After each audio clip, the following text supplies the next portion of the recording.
Attention all Guardians. Fallen interference on Europa has led to the invasion of the Deep Stone Crypt and the destruction of the Morningstar space station. As a result, orbital debris now crashes onto the moon's surface daily, and systems dormant since the Golden Age have switched on and begun operation.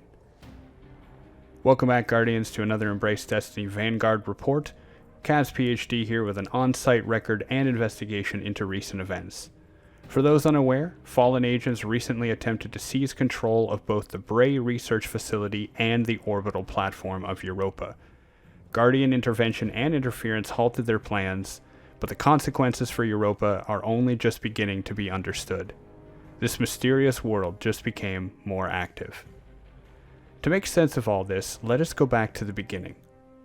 Before coming to Europa, I had provided an extensive report on Clovis Bray's journals, his Golden Age research, Vex activity, and ultimately, the purpose of the Deep Stone Crypt. The full video is linked and on screen now, file number 20201116, but I will summarize the relevant portion now. Clovis Bray, Golden Age scientist seeking immortality, pursued research of the darkness to Europa, where he discovered another veiled statue, similar to that seen at the heart of the lunar pyramid. There, Bray established a facility, used Vex to construct a portal to a forge star, and used darkness-affected Vex milk, radiolaria, to construct the first exos.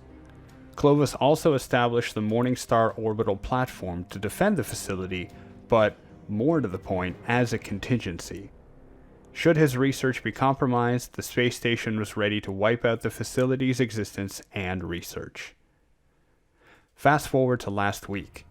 Guardians have been exploring the recently permitted Europan surface, uncovering secrets of the past, and have been united with the Exo Stranger. This is where the raid began. A distress call from the Exo Stranger warned all available and nearby Guardians of a containment breach of the Clovis facility. The Fallen, specifically Aramis's somewhat united House Salvation, have also been working to uncover Europa's secrets. Their presence here could not be tolerated. Guardians responded extremely well. An incredible show of force was seen that day, with numerous fire teams racing to the assistance and defense of the Bray facilities. Environmental conditions on Europa are extreme. While patrol zones have been established, there are areas where frostbite can set in severely, slowing and even halting Guardian activity. However, protected zones along the way lit the path forward. Inside the facility, there was evidence of a rear guard, a protective force barring further entry. Power to the facility had been partially established, enough to enable security measures. Attacking on multiple fronts, Guardians were able to bypass these measures and eliminate the rear guard. Pushing further into the facility, Guardians there discovered part of the Fallen plans. A Fallen Exo, named Atrax-1, was working to seize full control of both ground and space assets. Furthermore, she had constructed duplicates to aid in her work and her defense. The cleverest Guardians among them realized that scanning technology could identify the Prime Exo, and that operational control was a protocol built into the facility itself and assigned on an individual basis via biometric signature. More simply, Guardians used the facility itself against Atrax, seeing past her decoys and rerouting operational control. However, it was a grueling fight. Guardians had never faced something like this before. A Fallen Exo, a space station. We will come back to the analysis of this later in this report. An added difficulty was that, at this point, Atrax had interfered with the facility enough to both control enough resources to slow Guardians down, but also to alert the overarching Clovis Bray AI defense protocols. Using rapid ascending platforms, Guardians coordinated their efforts between the ground and the station, even performing multiple spacewalks to reach inaccessible areas of Morningstar. There is where they met him.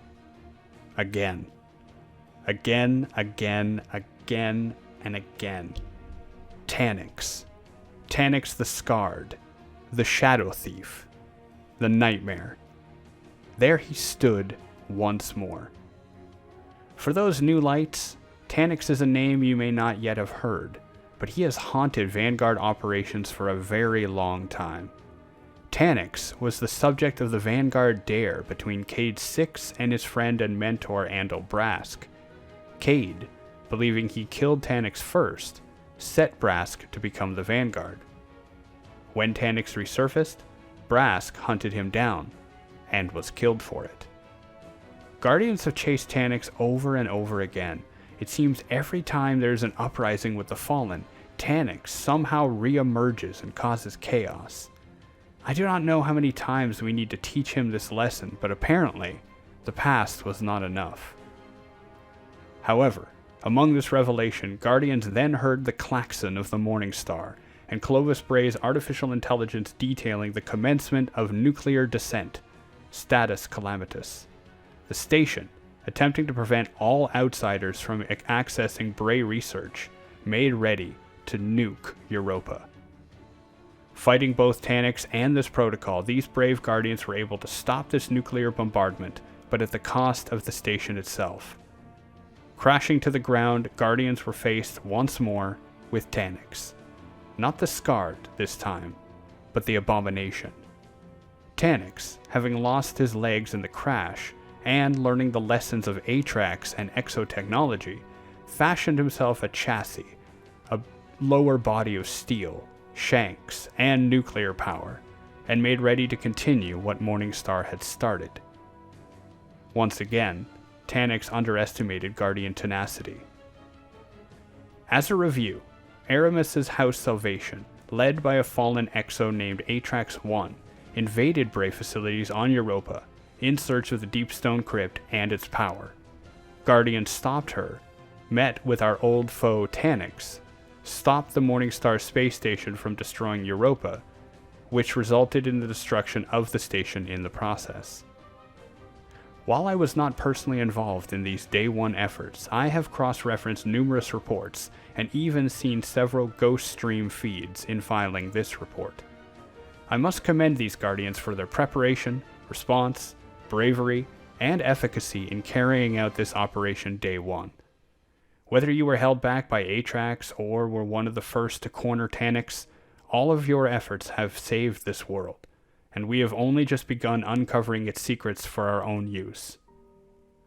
Speaking of which, the results of this raid can be summarized as the following: unlocking of deeper parts of the Clovis Bray facilities, awakening of the Clovis Bray artificial intelligence and limited exo production, simulation programs and eclipse zones, the latter of which involves shards of pyramid ships inhabiting specific regions of the moon, coinciding with fallen space station debris for reasons yet unknown. Guardian fire teams have been working on multiple fronts to control the situation, but there is much we have yet to discover. Before we can answer those questions, we should examine the motivation behind this raid on the Deep Stone Crypt, and the actors therein. Just as important as the what happened is the why. Understanding our enemies can help us plan ahead. First, let us examine Atrax-1, the fallen exo. Who was she? Where did she come from? Interrogation and investigation of House Salvation has uncovered that Atrax was the youngest of Aramis's council, apparently too young to remember the Elixni homeworld, Reese. Atrax offered a unique perspective and energy to the council.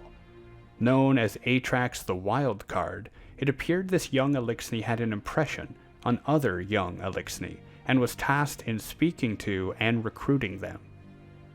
Some of the reclaimed Elixni, who have since been evacuated to join Mithrax, provided disjointed reports of Atrax's speeches, where she seemed happy to have been fallen, happy to cast off dependence on the old ways, and was galvanizing Aramis's followers to seek out new, independent forms of power. Furthermore, Hunter Scouts have found a helmet of great power located within some of the lost sectors on the Europan moon. This helmet, or rather mask, bears insignia of the fallen Sergeant Bacchus, last reported seen by Shawhan on the Cosmodrome, and carries fallen transmat cloaking technology. Stranger still is the appearance of the mask and the Elixni script etched inside. It would appear that Atrax was a proud volunteer of House Salvation's attempt at replicating exotechnology. The Elixni are, as a race, incredibly skilled technocrats and inventors, and when coupled with their drive to survive and salvage, it is not surprising that they would pursue this technology. But Golden Age science is dangerous, powerful, but often not controlled. It is my belief that Atrax was both the spokesperson and guinea pig of House Salvation, turning herself into an exo and attempting to cast off her people's dependence on ether. Guardians may have stopped her on the Morningstar station, but I do not doubt that word got out, that Fallen may now know the secrets of exo production, and so I recommend increased Guardian patrols of the Clovis Research Facility. Finally, Tannix. Apologies if my words carry more emotive weight than normal. Tannix is a bad penny. He always comes back. When word had reached me of his return, I was shocked, but only superficially. Going into full detail of him would take more bandwidth and go far more off-topic than I can afford. But suffice it to say, it would seem that Tannix had helped with the prison break from the Prison of Elders and was likely revivified, or at least motivated, by House Salvation's plans. In any case, this has been my Vanguard report on the Deep Stone Crypt and the motivation of House Salvation. I trust it has been helpful. Information is key, especially as our enemies accelerate their plans against us. The Deep Stone Crypt will likely contain even more secrets to uncover and should be considered a priority target for Guardian protection. Should the Vanguard require assistance in motivating Guardians, a reminder of the depths and wonders of Golden Age technology found elsewhere should suffice. For now, I will continue my investigation on the ground. Frequent trips between the Europa and the Tangled Shore leave me a little jump ship lagged, but I remain focused on keeping our eyes and ears open to these two fronts as they unfold. Thank you all very much for watching. Were you part of the Day 1 raid efforts on the Deep Stone Crypt, or have you since made the journey? Would be interested to hear your thoughts on this operation, so feel free to leave your comments below. Remember to keep your ghost frequency open to this channel so you'll see these reports as they are broadcast. As always, Guardians, I ask that you be safe, be kind, and I'll see you all next time. Bye now.